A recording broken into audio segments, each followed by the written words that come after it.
मैं सनातन सेवक संघ प्रांत प्रचार प्रमुख कौशल किशोर पंचवा था। बाबरी और बाबी बिहारी जी की शिकायत मैंने श्रीमान जिलाधिकारी महोदय संपर्क और माननीय मुख्यमंत्री से करी थी।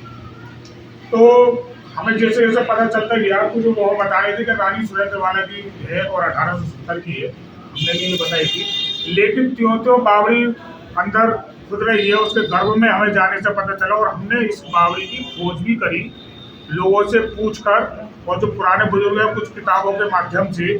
तो हमें ये पता लगा राजा कृष्ण कुमार जी के परदादा राजा आत्माराम जी ने 1700 में ये लगभग बनवाई है बावड़ी, क्योंकि उनका मुरादाबाद से बदायूं और बिजनौर ये इनके लश्कर थे, इनकी रियासत थी। चूंकि चंदोसी हमारी सेंटर में पड़ती है मुरादाबाद और बदायूं के, तो उनको लश्कर को रोकने के लिए, लश्कर का विश्राम करने के लिए ये बावड़ी का निर्माण कराया गया। अब बात आ रही है कि तरह तरह दावेदार पैदा हो रहे हैं। एक शिप्रा गेरा नाम की महिला ने इस पे करा था कि ये मेरी दादी थी रानी सुरेंद्रवाला। रानी सुरेंद्रवाला रानी नहीं थी, जब इतिहास को खंगाला गया वो एक नर्तकी थी। नर्तकी के रहने साथ राजा जगत कुमार जी ने उन्हें एक स्थान दे दिया कुछ समय के रहने के लिए, बसेरा करने के लिए।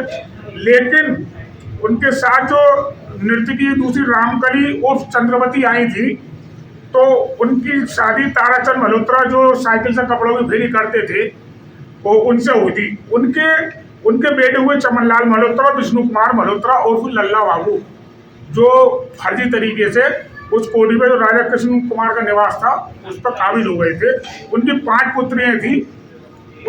पुत्रियां थी जिसमें शिप्रा गेराजी हैं। शिप्रा गेराजी ने भ्रमित करने के लिए, अपने आप को हाईलाइट करने के लिए वो अपनी बावड़ी बताने लगी। और बावड़ी के जो असली वंशज हैं राजा कृष्ण कुमार के राजकुमार जी, फिर राजा जगत कुमार जी और रानी प्रीतम कुमार जी और उनकी पुत्री राजकुमारी इंद्रमोहनी से राजा चंद्र विजय सिंह जी सामने है। तो असली वंशज का ये पूरा खाका यहाँ निकल कर आया है। और जो भी दुष्प्रचार कर रहा है शिप्रा गेरा जी को भी मैं चैलेंज करना चाहूंगा कि वो आए और अपने बताएं वो किस प्रकार से बता रहे हैं। और माननीय राजा जी का भी ये कहना है कि जो पूरा तत्व विभाग है इस ऐतिहासिक चंदोसी की ऐतिहासिक धरोहर को पूरा तत्व को सौंपने के लिए तैयार है। और श्रीमान जिलाधिकारी महोदय जी से भी राजा साहब की बात चल रही है और वो लिखित में देने को तैयार है कि इसे सरकार अपने कब्जे में ले और इसे एक ऐतिहासिक निर्माण, और जो भी राजा साहब से भी अगर बनता हुआ इसके बावजूद भी उस ऐतिहासिक निर्माण में या अन्य और किसी उसमें सनातन धर्म की परंपरा को जीवित रखने के लिए राजा साहब हमेशा तत्पर तैयार है। और राजा साहब ने पूरा प्रशासन को आश्वासन दिया है कभी भी किसी भी लायक भी और जिस समय भी जरूरत राजा साहब की पड़ेगी तो इस बावड़ी की सुंदरता के लिए, अन्य सनातन धर्म की जो बागे बिहारी का मंदिर निकला उसकी सुंदरता के लिए राजा साहब हमेशा तत्पर हैं। जैसे पूर्व में राजा साहब के बुजुर्ग सेवा करते आए हैं जनता की, ऐसे ही राजा साहब हमेशा तैयार हैं। आप ही कर रहे हो रिकॉर्ड को कि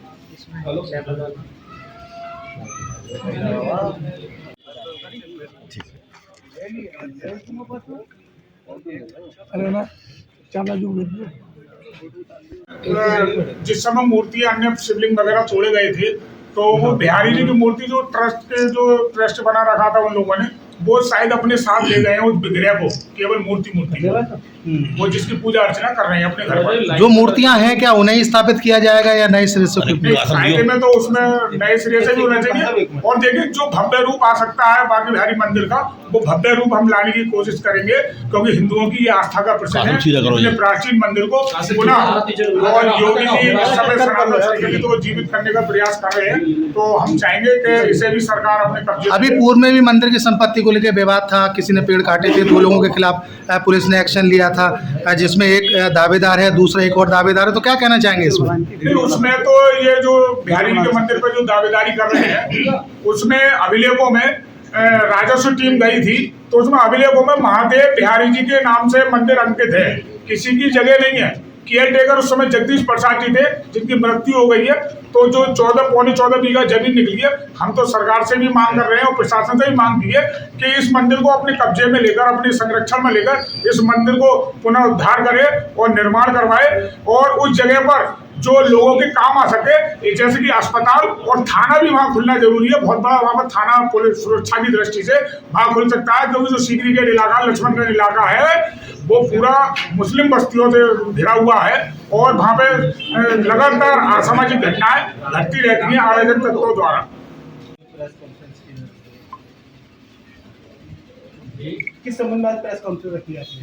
लोग कह रहे थे कि एक चंदौसी में बावली मिली है, उसकी खुदाई जाती है और उस खुदाई में तिमंजला एक बावली मिल रही है। अनोखी चीज़ है। तो उत्तरी भारत में बहुत कम बावलियाँ हैं, ये ज़्यादातर इसका रिवाज राजस्थान, गुजरात आदि में होता है। तो कुछ लोग कह रहे थे कि वो हमारी है, हमारी है, हमारी है, और जो लोग ये कह रहे हैं उनसे मैं परिचित नहीं हूँ। इसकी सच्चाई ये है कि हमारे परिवार की बनाई हुई है, हमारे परिवार की मिल्कियत है। अब हमारे परिवार में इस टाइम हम 2 व्यक्ति हैं, एक मैं और एक मेरी छोटी बहन। ये बात स्पष्ट करनी थी कि हमारी है, हमारे परिवार की है, हमारे परिवार की बनाई गई है, और हम ये चाहते हैं कि पुरातत्व विभाग इसे ले और इसका उद्धार करें और चंदौसी वासियों के लिए एक अच्छा एक पर्यटक स्थल बने। क्या आपकी और भी संपत्तियां हैं चंदौसी के अंदर से बावली निकली, इस तरह की कुछ और भी संपत्तियां हैं? तो अब साहब कौशल जी जैसे लोग हैं वो निकालेंगे कहीं ना कहीं से। हमें तो इसके बारे में, बावली के बारे में हमने सुना था, मगर हमें ये नहीं मालूम थी कि इधर दबी हुई। तो वहाँ जो मकान है वो हमारे बुजुर्ग ने बनाया था, राजा किशन कुमार सिंह साहब ने, और उनका वहाँ एक पत्थर भी है, कृष्ण निवास करके वो इमारत थी, कोठी थी, और उसी प्रांगण के अंदर ये बावली कुछ आसपास कब्जा भी है उस क्षेत्र में सुना है। तो यानी आप जो लोग कह रहे हैं कि हमारी उनका आरोप निराधार कह रहे मेरी हैं। समझ से मैं तो ये प्रशासन से कहूँगा कि पुराने रिकॉर्ड मंगा लें, देख लें, सब सामने आ जाए। ये तो बच्चा बच्चा वहाँ इलाके का सब जानता है कि किसकी है। भाई साहब, वहाँ पे कई लोग ये दावा अपने होने का दावा जो करते हैं, तो आपका भी दावा है कि अपना है, तो ऐसे में क्या कुछ प्रूफ है उस चीज़ को लेकर के? पुराने रिकॉर्ड देख लिए जाए। हमारे पुरखों का वहाँ मकान था, हमारे पुरखों के प्रांगण के अंदर ये बावली है, उन्हीं की बनाई हुई है। ओलिया के किले से जब जाते थे ये यहाँ सहसपुर आते थे तो चंदौसी आधे रास्ते आती थी। वहाँ जो हमने सुना है लश्कर वश्कर वहीं रुकता था।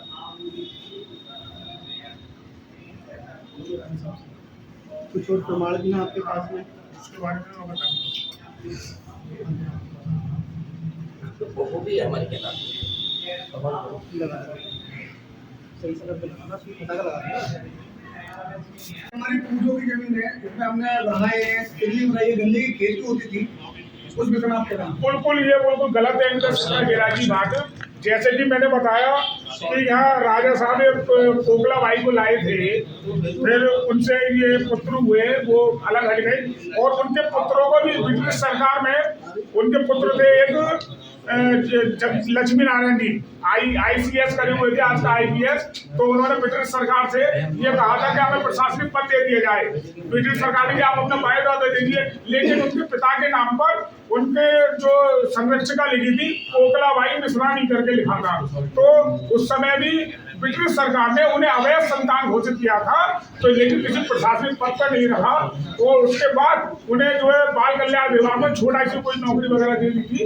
ये यहाँ खत्म हो गई। जब रानी सुरेंद्र वाला का नाम बता रहे थे, वो रानी सुरेंद्र वाला नहीं थी, वो ये उनके का हमें ये कह रही है कि हमारी दादला ही है, हम यहाँ रहे हैं, हम खेले हैं यहाँ पर, और यहाँ पिकनिक मनाने भी आते थे। यहाँ बगल में गन्ने की खेती हुआ करती थी, प्लस मक्के की खेती हुआ करती थी, और हम रहते थे यहाँ पर।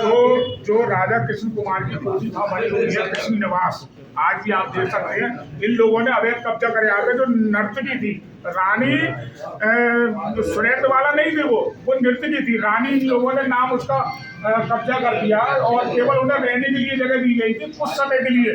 लेकिन इन लोगों ने उसका भी नहीं, जो रानी की नर्तकी के साथ रामकली और चंद्रवती आई थी, उसके नर्तकी एक नर्तकी और आई थी, उसकी शादी हुई थी ताराचंद मल्होत्रा से, जो साइकिल पर कपड़ा फेरी लगाने का उसके 2 बेटे हुए थे, चमनलाल मेहता, विष्णु कुमार मेहलोत्रा उर्फ लल्ला बाबू।